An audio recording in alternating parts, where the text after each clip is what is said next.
Did you know that Vince McMahon not only owns the domain payperview.com, but he also, through the WWE, owns the trademark for most of his wrestlers' names to control their usage?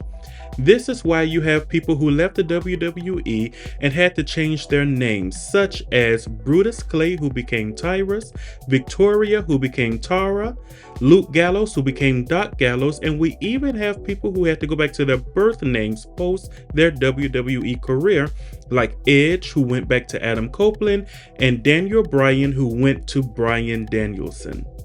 This is also why John Cena's father, whose name is also John Cena, cannot even print his name on a t-shirt without having the fear of the WWE suing him because they own the phrase John Cena.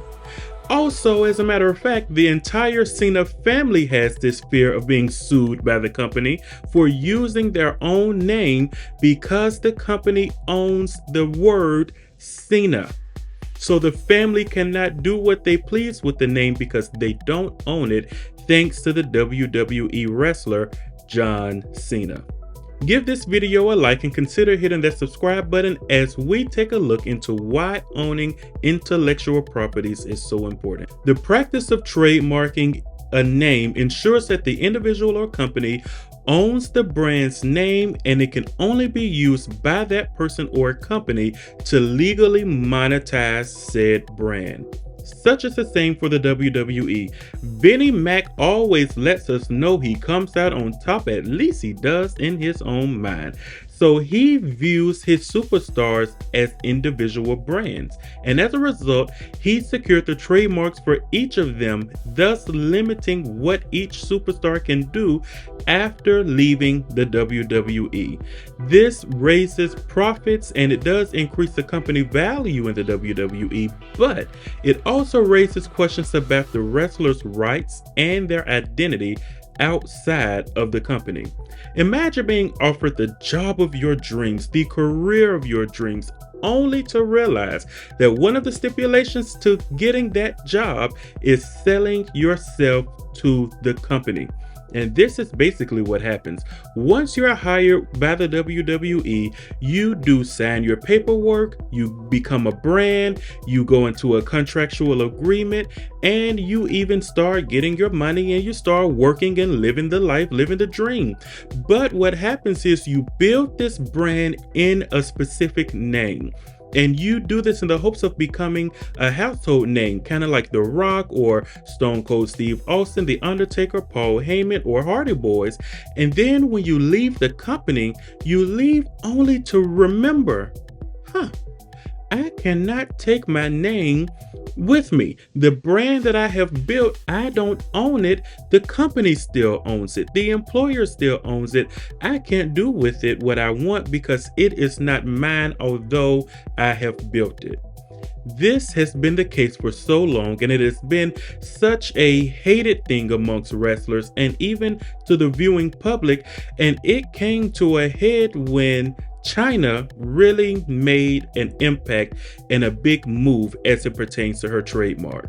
So Chyna was a wrestler in the WWE and she didn't own the name Chyna. Of course, the WWE did. So when she left the company back in November of 2001, she eventually legally changed her name from Joan to Chyna in 2007. She did this legally. So her legal name went from Joan, her birth name, to Chyna, so that she was again allowed to make appearances and perform under the name Chyna, which she built in the WWE. Now, she still didn't have the ownership, so she still couldn't monetize her own name. And even to this day, 23 years almost after her leaving the company and 8 years after her death, she has never owned the name, and the company, the WWE, still makes money off of her name through the merchandise that they still sell on their website, through including her on their video games, and through replaying her matches on their network and social media. Her family doesn't even own this name.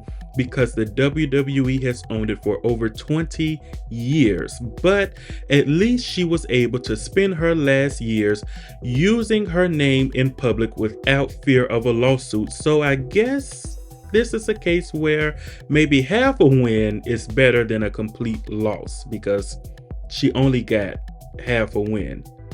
But beyond wrestling, owning intellectual property or IP is pivotal in safeguarding your creative assets and business ventures. It empowers the individual and it empowers companies to control and profit from their inventions, ideas, and their brand. So I chose the WWE's practices because while it is a very shady practice through their over 2,500 trademark applications, they can serve as a very good example of why it is important to own your own intellectual properties, thus having the right to do what you want with your brand. But what exactly is an intellectual property? Intellectual properties include your intangible creations. So there's things like your inventions, your literary works, your artistic works, your designs, your videos, sounds, symbols, logos, names, and images that are being used in commerce. So your IP can be protected by things such as copyrights, patents, and trademarks. But you don't have to be a juggernaut of a company like the WWE to own your intellectual property. So real quick, let's just divide copyrights, patents, and trademarks so you can see where you fall in and which one you need to get and where you need to go to get it. So copyrights are broken down into 4 key categories. You have performing arts, literary works, visual arts, and photographs. Now this is straight from copyright.gov. Performing arts are works that are intended to be performed for an audience. This category includes a wide variety of creative works, including music, lyrics, sound recordings, scripts, screenplays, choreography, motion pictures, video games, and similar types of works.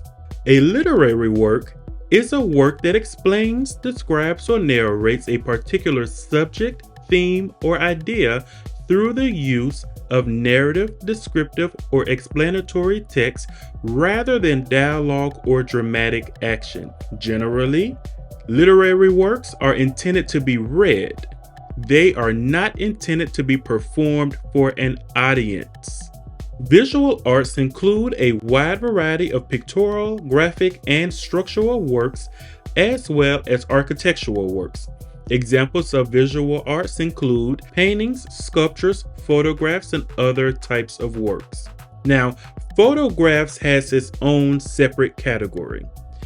That category includes photographs that are created with a camera and captured in a digital file or other visual media such as film. Examples include color photos, black and white photos, and similar types of images. So if either of these speaks to you, then you need to be heading over to get your copyright through copyright.gov. A patent is an exclusive right granted for an invention, which is a product or a process that provides in general a new way of doing something or offers new technical solutions to a problem. It gives you the right to stop others from copying, manufacturing, selling, or importing your invention without your permission. Patents is literally why you cannot go to the store, get a pink pineapple, and regrow it at your house the same way you can a regular pineapple.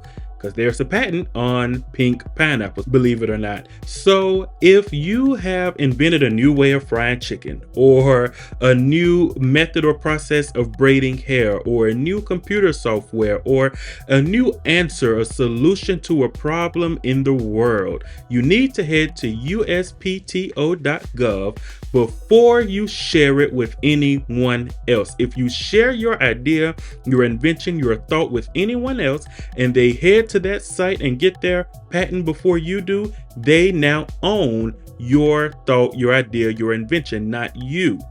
Even if you come back, now you have a court case. It's going to get ugly. I don't even want to get into it. So go there, get your patent before you tell anybody else about it. And lastly, a trademark can be a word, a phrase, a symbol, a design, or a combination of these things that identifies your goods or services. Strong trademarks can either be fanciful or invented words only having a meaning in relation to that good or service. So when you think of fanciful trademarks, think of Xerox for printing products or Clorox for cleaning products like bleach. They can be arbitrary trademarks or actual words that have no association with the underlying good or service. So when you think of arbitrary trademarks, you could think of Apple for the computer products, not for the fruit. And you can also think of Subway for the restaurant, not for the public transit. And then thirdly, you can have suggestive trademarks. Those are words that suggest some quality of the good or service, but they don't state the quality outright.